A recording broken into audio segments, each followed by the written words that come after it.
The door to our apartment creaked open just a sliver, enough for her voice to slice through the silence like a razor. "I got a full body wax today," Sarah giggled into her phone, her tone laced with that secretive thrill I'd once mistaken for playfulness. "Yeah, everything. Tonight. God, I can't wait." Her friend's laughter erupted from the speaker, a chorus of knowing squeals that twisted my gut into knots. I froze in the hallway, keys still dangling from my hand, the metallic tang of blood filling my mouth as I bit down on my tongue to stifle the rage boiling up from my chest. How long had this been going on? How blind had I been? I slipped inside quietly, heart pounding like a war drum, and pressed my back against the wall. The apartment smelled of her vanilla perfume, cloying and deceptive, mingling with the faint scent of takeout from last night. Our romantic dinner where she'd pecked my cheek and said she loved me. Loved me. The word echoed in my mind, mocking. Sarah was in the bedroom, door ajar, rummaging through her closet. "He's working late again," she whispered, her voice dropping to a conspiratorial hush. "Perfect excuse. I'll meet you at the club around 9. Another giggle, sharp and flirtatious. "And if things go well with Jake? Well, let's just say I'm prepared." The name hit like a sucker punch. My best friend since college, the guy who'd stood beside me at my father's funeral, clapping my shoulder with that false sincerity. I'd introduced them at a party last year, laughing off their easy banter as harmless. Now it replayed in my head, her hand lingering on his arm, his eyes flicking down her dress. Denial surged first, a hot wave of disbelief. No, this couldn't be real. Maybe it was a joke, a surprise for me. But the wax, the secrecy. My fists clenched, nails digging into palms until warm blood trickled down.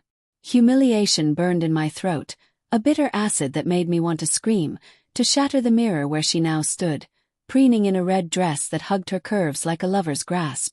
I retreated to the living room, collapsing onto the couch as she emerged, oblivious. Her hair cascaded in waves, makeup flawless, lips painted a crimson that screamed invitation. "Hey babe," she said, flashing that dimpled smile that used to melt me. "Didn't hear you come in. Girls' night tonight. Don't wait up." She leaned down for a kiss, her breath warm against my cheek, but I turned away, mumbling about a headache. Her brow furrowed for a split second, guilt, or just annoyance, before she shrugged it off. "Okay, feel better. Love you." The door clicked shut behind her, and the apartment plunged into a suffocating quiet, broken only by the distant hum of city traffic outside our Brooklyn window. Alone, the anger metastasized. I paced the hardwood floors, each step echoing my fracturing resolve. Heartbreak clawed at my chest, memories flashing like cruel snapshots. Our first date in Central Park, leaves crunching underfoot as we shared dreams. The night she moved in, boxes piled high, her laughter filling the empty space, whispered promises in the dark. All tainted now, poisoned by betrayal. Resentment built layer by layer. How dare she? How dare he? Obsession took root, my mind spiraling into fantasies of confrontation.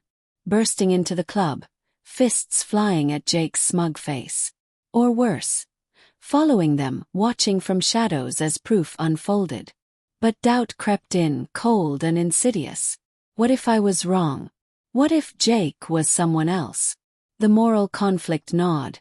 Revenge felt justified, a fire in my veins, yet it scared me. Who was I becoming? I grabbed my phone, fingers trembling as I scrolled through texts. There it was, a group chat from last week, Jake mentioning a hot date with a winking emoji. Sarah's reply, thumbs up. Subtle but damning. I slammed the device down, the screen cracking like my sanity. Guilt flickered, had I driven her away? Work had consumed me lately, late nights at the ad agency leaving her alone. But no, that was her excuse, not mine. I poured a whiskey, the amber liquid burning a path to my stomach, fueling the cold resolve settling in. Revenge wouldn't be rash. It had to be calculated, a slow poison that mirrored her deceit. The next morning, Sarah returned at dawn, slipping into bed with the scent of smoke and strangers clinging to her skin.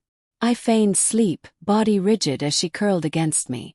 "Missed you," she murmured, voice sleepy and insincere. Inside, fury simmered, but I forced a smile when she woke. "How was the show?"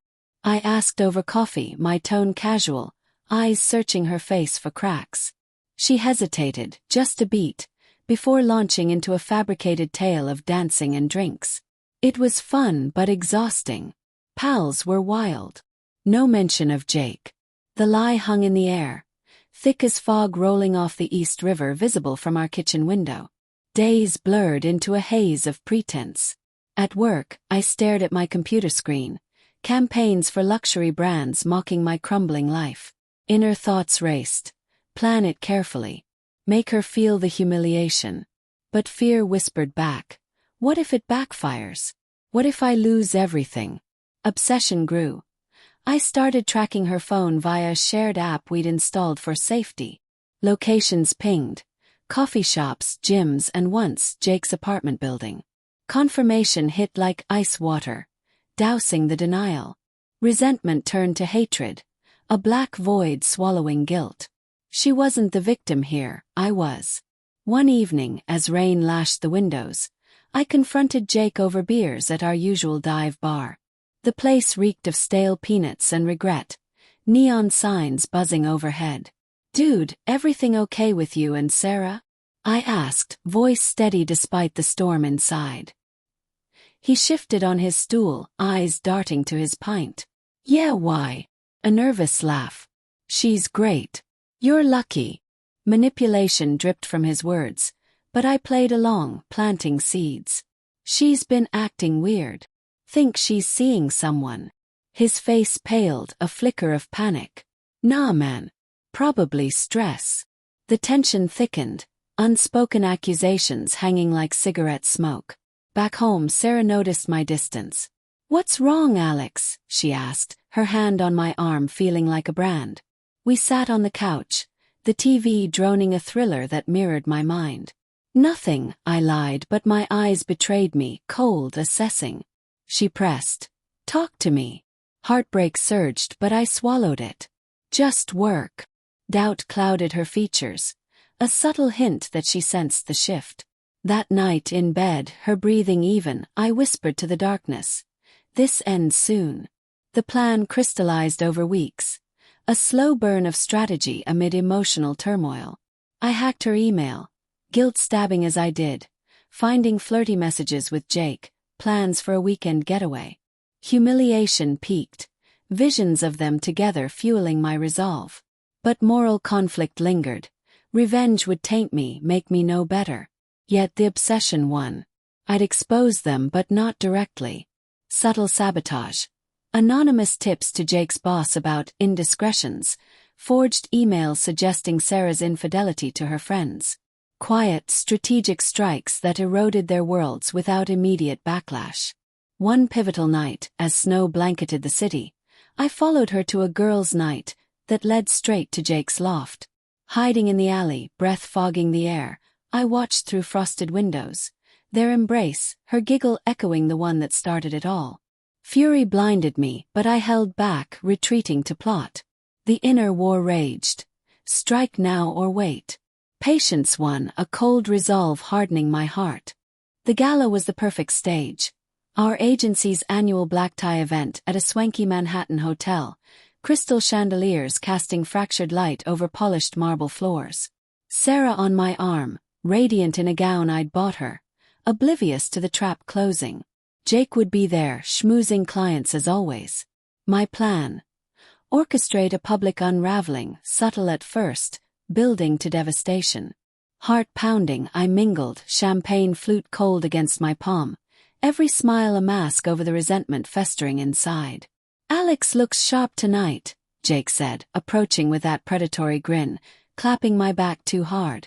Sarah's eyes lit up, betrayal in plain sight. "Hey you," she teased him, voice playful. Dialogue flowed naturally, but laced with tension. "Busy week?" asked Jake, my gaze piercing. He faltered. "Yeah, meetings."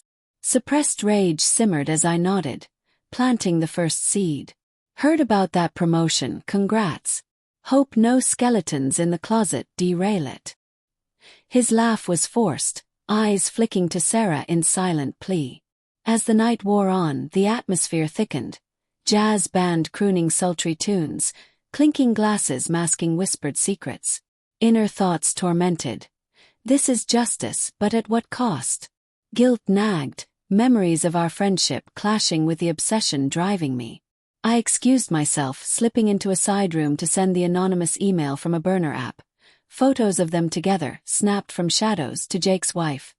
Oh yes, he was married, a detail I'd unearthed in my descent. Moral grayness enveloped me. Destroying a family. But betrayal demanded reciprocity. Back in the ballroom, Sarah pulled me aside, her perfume now nauseating. "You're acting strange," she whispered, concern feigned. "Is it us?" Heartbreak flashed, authentic, raw, before cold resolve quashed it. "No, love. Just nerves." But my tone dripped sarcasm, heightening suspense. She bit her lip, doubt etching lines on her face. Jake hovered nearby, sweat beading on his brow, phone buzzing incessantly. His wife's calls. The net tightened. Midnight approached, toasts ringing out. I took the mic for a surprise announcement, pulse racing. "To loyalty," I began, voice steady. "In love and friendship." Eyes on them, I wove in veiled barbs. Some bonds endure, others shatter under secrets. Sarah paled, Jake fidgeted. Subtle hints escalated, mentioning full-body preparations for betrayals, her giggle haunting my words. Gasps rippled through the crowd as realization dawned. Then the twist. Jake's wife burst in, face thunderous, phone in hand. "You bastard!" she screamed, hurling accusations. Chaos erupted. Fists, tears, shattered glass mirroring my soul. Sarah turned to me, eyes wide with horror. "You did this." Not a question. Humiliation washed over her, the same I'd felt. "Why?" Obsession peaked. "Because you broke me." But as security dragged Jake away, his career in ruins, guilt crashed down. Was this victory? Or mutual destruction? In the aftermath, alone in our empty apartment, resentment faded to hollow regret. The twist deepened. An envelope arrived. Sarah's confession, penned in desperation. She'd ended it with Jake weeks ago. The wax a misguided attempt to reignite us. But my revenge had sealed our fates. Poetic justice. Or tragic folly. Heartbreak lingered, a scar of my own making, as sirens wailed outside, echoing the moral abyss I'd embraced.